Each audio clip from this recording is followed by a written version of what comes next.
Hello, this is Dead Definitely here. This is only going to be one quick review. Sorry if this has been taking so long. I had some technical problems with the software, but let's just get it over and done with. Basically, what I'm doing, this is basically a review, spoiler, and bit of and non at the same time. But we're going to do it through characters, like in a list of orders in order of my choosing. So without further ado, let's get this and do a quick summary of what I thought. So Captain America: Civil War, very exciting film. It was like the best Marvel movie I've ever seen in my life. From like to me, if I had to pick a flaw, there is none, no flaws, nothing. I feel like this movie played out all its strengths, and it had great character development, and like for a film that has so many iconic characters in all these from all the movies in the past into this film, I think the Russo brothers did an outstanding job. Basically, the Russo brothers have this idea of knowing what kind of action story they want to tell, and they know how to do it. And I feel like, sorry, and I feel like they know that when they put action, they know when to know when it's enough, or when they know when they need more. And I feel like when they do Marvel, they seem to know the characters. No disrespect to Joss Whedon. No. I love Joss Whedon as much as the next guy, but and it's a shame Joss Whedon is now gone, not doing it, not doing Avengers or Marvel anymore. But anyway, but the Russo brothers really captured the idea of what these characters are like, and especially Captain America. Now,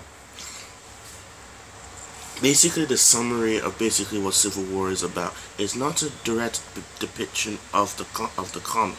They took ideas from it, but it is not a straight adaptation. And I feel like that's just what the public didn't want us to see, because then it would be too much. It would have been too many characters, and it would have been a gigantic mess. But what they did was they took the iconic characters from all of Phase 1 and 2 and molded it together into a masterpiece.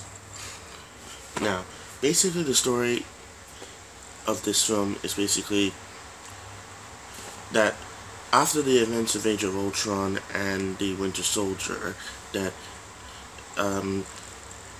on one side you have Cap, who's also trying to find Bucky, who has been doing a lot of assassinations for the last 50 years, which led up to and of course, spoiler, and of course I'm surprised if anyone's not seen this movie yet. I'm sorry, but okay, here we go. Bucky is the one who killed Tony Stark's parents, which I'll get to later in a minute. And on the other half, you have from the Age of Ultron part, where you're dealing with what happened in Sokovia. Now, which will lead to the Sokovia Accords. Now, and then this is where it led to that the fact that, and this was actually what made me even really happy, was that it took the Avengers to what's supposed to be Lagos, Nigeria, which is where my family is from. But I found it quite funny that the fact they would use that in this film. So that actually kind of made my day. So, but otherwise, the Avengers were there to find Crossbones. Now, Crossbones is rhythm from Winter Soldier, was kind of like, yeah, he was the one that helped reformed Hydra. But anyway, his job, basically, he was there on a specific mission by persons or persons unknown. But the action sequence in that shot was so well done. I thought it was I feel like, well, great setup, and it had great teamwork with all the Avengers between Captain America, Falcon, and Scarlet Witch, and Black Widow.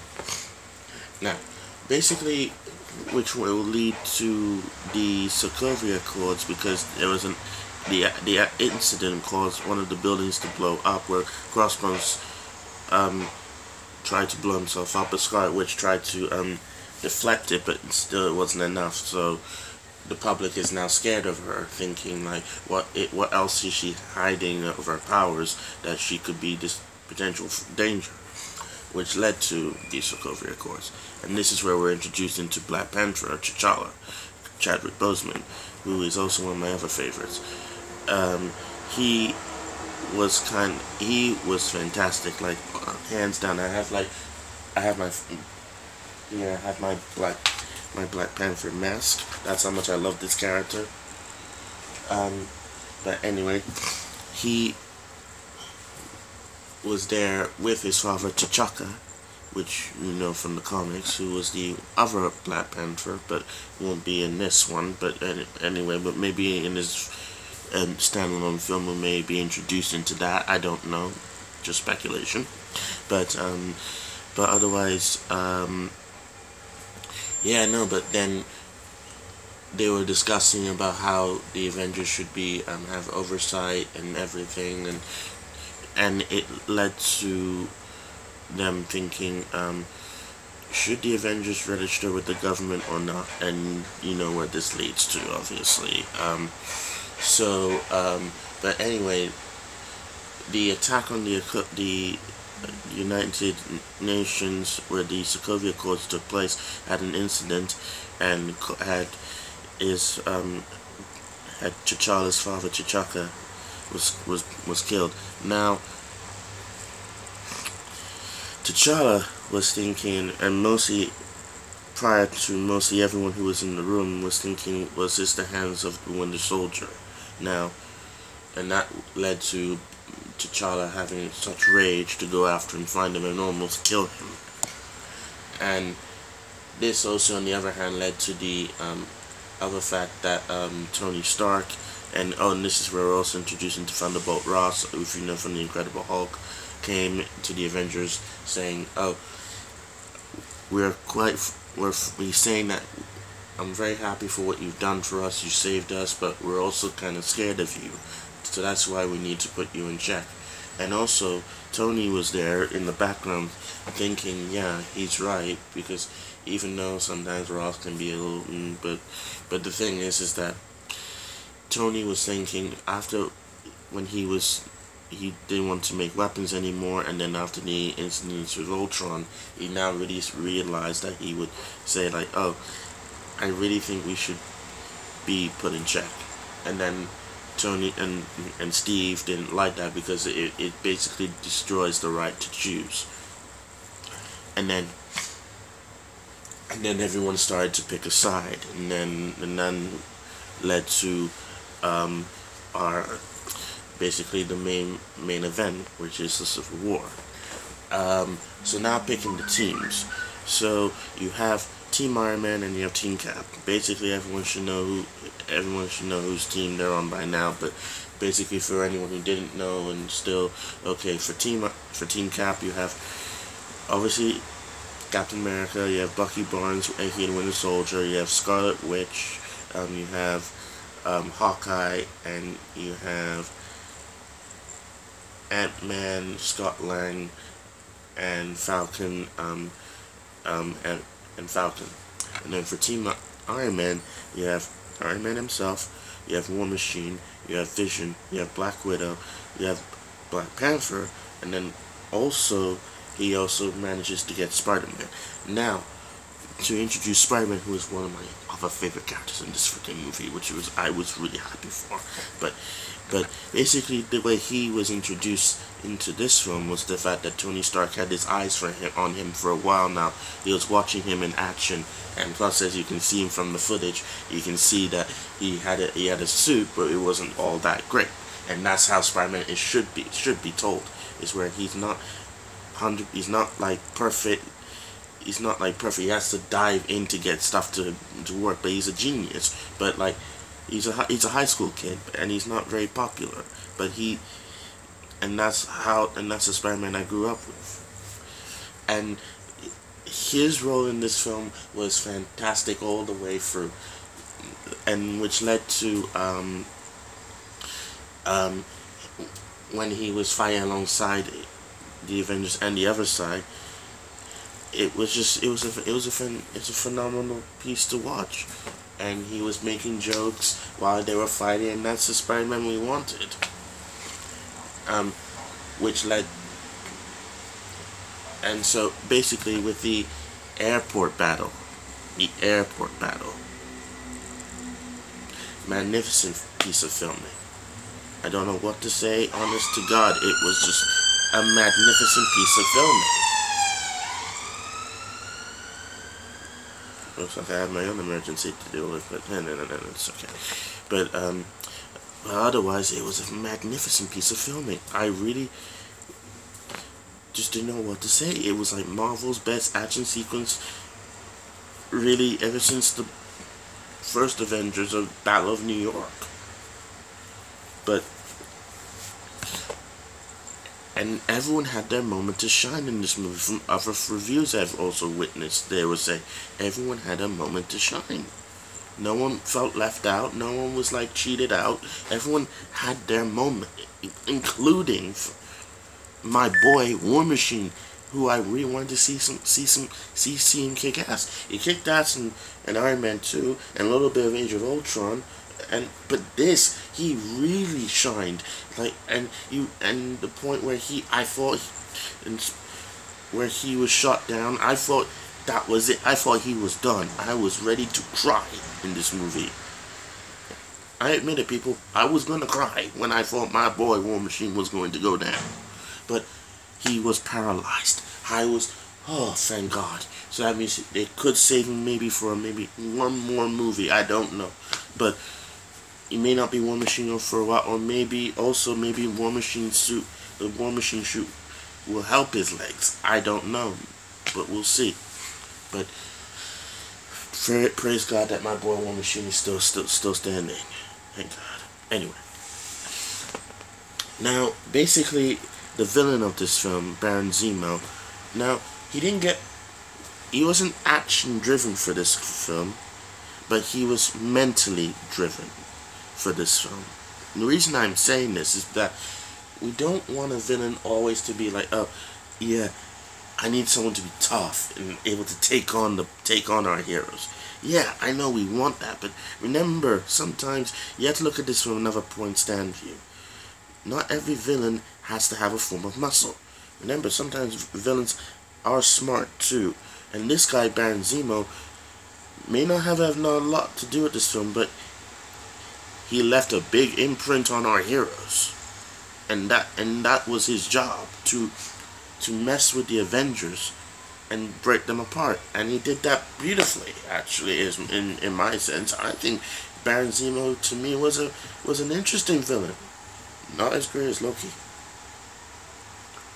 but a good villain nonetheless, in my opinion, because he did something in order to get the Avengers to break apart. Now, and the way he did that was led to this scene, which really got us all going. Is when you think after the battle in the airport, and then Iron Man was like injured and had a sling and decided to go and find Cap, and while everyone else was being captured and placed in the prison, in the raft in prison 40, which is supposed to be prison 42, he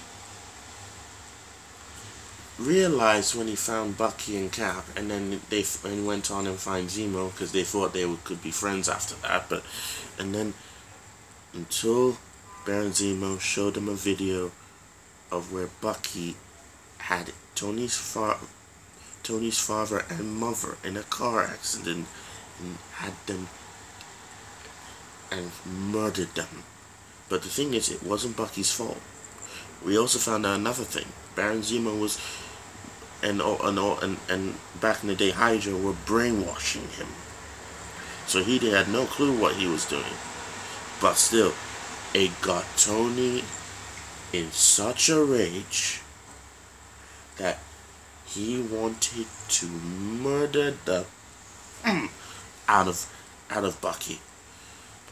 And the worst part, though, Steve, Captain America, knew about it.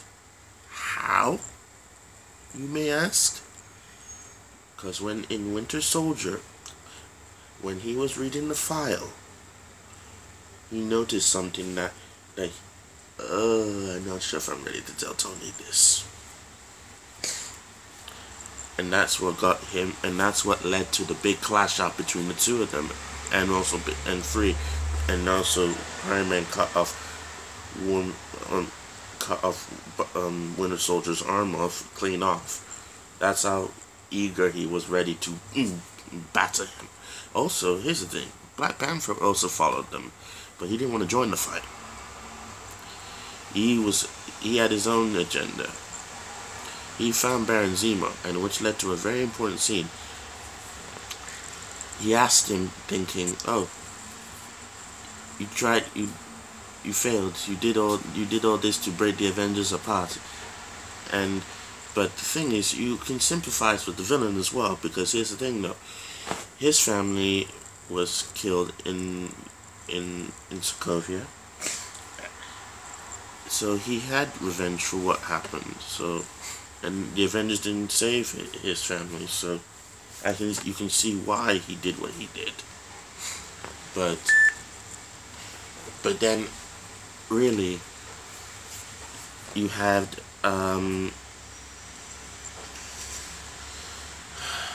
sorry. And then Black Panther said, "Oh, vengeance has consumed you, and I will not let it affect me anymore." Because now he also realized after all that, he was chasing the wrong guy. But that's what made it more interesting. He was ready to kill him, but he didn't. He stopped. That's what makes him such a very cool character. Like, he knew the limits, no matter how strong he is. So yeah. And then while the fight between Tony and Steve was still going, now here's the thing, though. When Steve stopped stopped fighting and tried to walk away, Tony said to him, "That's my father made that shield. You don't deserve it." And that's when he dropped the shield, because he knew his father made him that. That was the one thing, because he felt like Howard Stark was more of a father to Steve. And that was actually quite upsetting. This film was so emotional in so many ways, you'd be very surprised.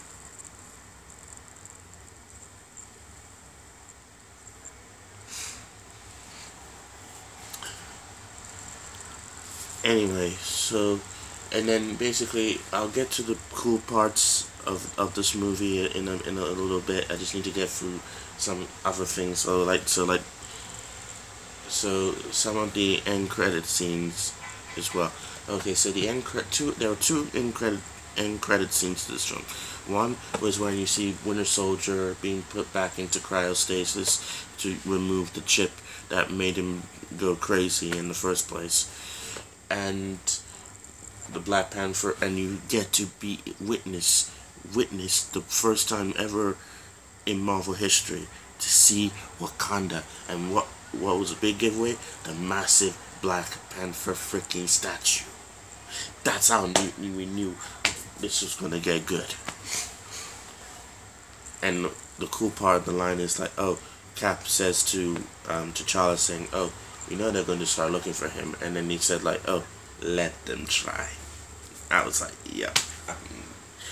That's how I knew he was a badass. And the other one was when you see Peter Parker and Aunt May walks in. Oh yeah, Marissa Tomei as Aunt May. Oh my God, Oh my God. Was not expecting that. But anyway, there was, and and she was there, just checking up on him, and what we didn't notice, is one of his web shooters shot a light, and what we look up, it was the original Spider-Man's Spidey signal that he used in the cartoons. And boy, did that make me happy. Which, knowing that we'll be getting his film Spider-Man Homecoming, which also will be featuring Robert Downey Jr. / Iron Man. Now, will we be getting maybe the Iron Spider suit this time? Fingers crossed, people. But anyway, now, my favorite parts of this whole movie. Okay, I'm gonna probably pick 5, at least, maybe. Number 1, in no particular order, Black Panther. Second, Spider-Man. Number 3, Ant-Man / freaking Giant Man. Okay, I'm just gonna go for this quick. It was the first time I wasn't going to expect this when we were getting that character on screen. And as soon as I saw him blew out big, my face just dropped. Like this. Like that. That's how I was like, I was blown away by that scene. It was incredible. And also Spider-Man, when they was having a shot at going at Ant-Man. He made a Star Wars joke, and from The Empire Strikes Back, with the walkers and everything, but that was quite funny. And okay, next, Vision. I feel like he really shined this movie. He was very funny, and he also had some cool shots too, but and so I thought he did, and Paul Bettany always did a fantastic job ever since from day one, from the first Iron Man film. So, and lastly but not least, and I might add in a bonus, yeah, War Machine, Don Cheadle. Always a pleasure. Well done. Thank you. And lastly but not least, as an added bonus, Iron Man. Come on, how can I not go there? How can I not?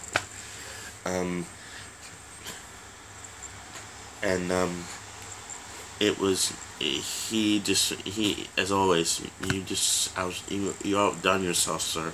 Robert Downey Jr., you always outdone yourself. Thank you very much. As I also said in my How Has Marvel Changed My Life, again, thank you, Iron Man, Robert Downey Jr. God bless you, sir. God bless you. Also, let me be fair as well. I'm going to pay some honorable mentions too. So, Black Widow and Scarlet Witch, they were fantastic. Scarlett Johansson, Elizabeth Olsen, fantastic job. Agent 13, very surprised. Emily Van Camp, it was a pleasure to watch all of you guys and to see women showing how badass they are in these movies. It was fantastic. Hawkeye, not much, but the cool shot was you shot Ant-Man with the arrow. That was the scene I wanted. I finally get to see that scene in action, and you did it beautifully. Thank you, Jeremy Renner. And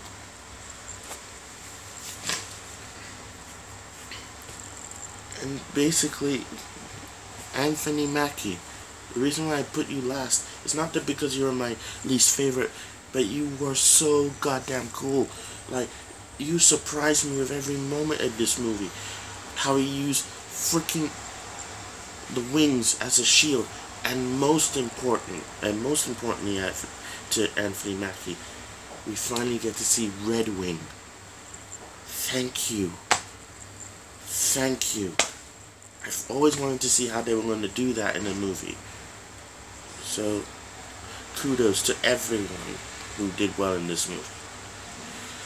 Well, guys, sorry this could have taken a lot longer than I expected, but otherwise, thank you for listening. If there were some parts I felt like that didn't make any sense, or if there are parts that I could have done a little better, feel free to say and leave in a comment.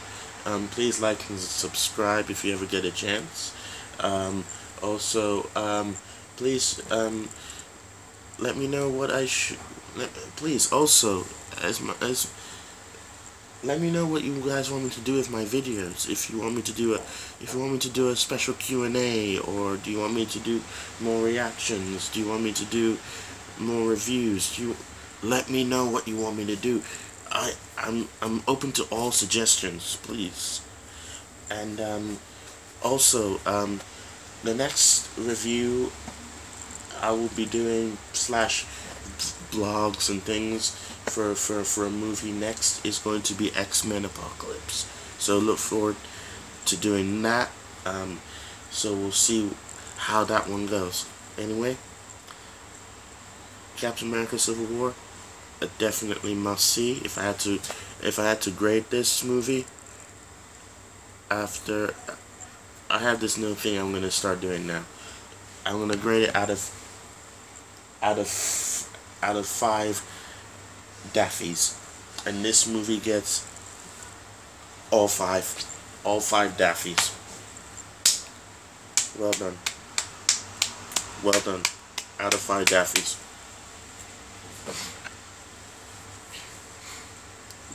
So, always remember. Also, oh yeah, please check out my cosplay support page on Facebook if you guys have any interest of any ideas, any advice you want, just let me know. And also chat to my other mate David about it. He will give you some advice of what you want to do as well. So please, it's only for a good cause. So anyway, peace out, y'all, and I hope to see you on the next video. Bye.